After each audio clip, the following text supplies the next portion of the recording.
Hi friends, எல்லாத்துக்கும் வணக்கம். நான் உங்களோட மொபைல் தமிழச்சி. இன்றைக்கி வந்து மகாராஷ்டிராவில் 2 வகையான கூட்டு வந்து எப்படி பண்ணுறதுங்கிறத பார்க்கலாம்.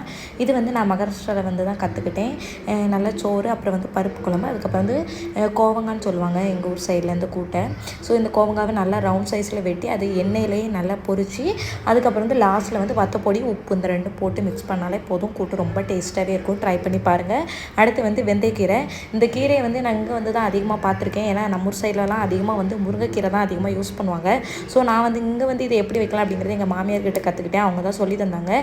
லாஸ்ட்டு தாளிக்கிற மாதிரி தாளிச்சுட்டு அப்புறம் வெந்தயக்கீரை எல்லாத்தையுமே நல்லா கழுவிட்டு அப்புறம் போட்டுட்டு கொஞ்சம் நேரம் வந்து மூடி வச்சிடணும். அந்த நேரத்தில் கொஞ்சம் உருளைக்கிழங்கு வெட்டி அதையும் கொஞ்சம் நேரம் கழித்து நம்ம வந்து ஆட் பண்ணி விடணும். இதுக்கு மசாலா என்னென்னா தேங்காய், வத்தல், சீரகம், கொஞ்சம் பல்லாரி, இது எல்லாமே நீங்கள் சேர்த்துக்கோங்க.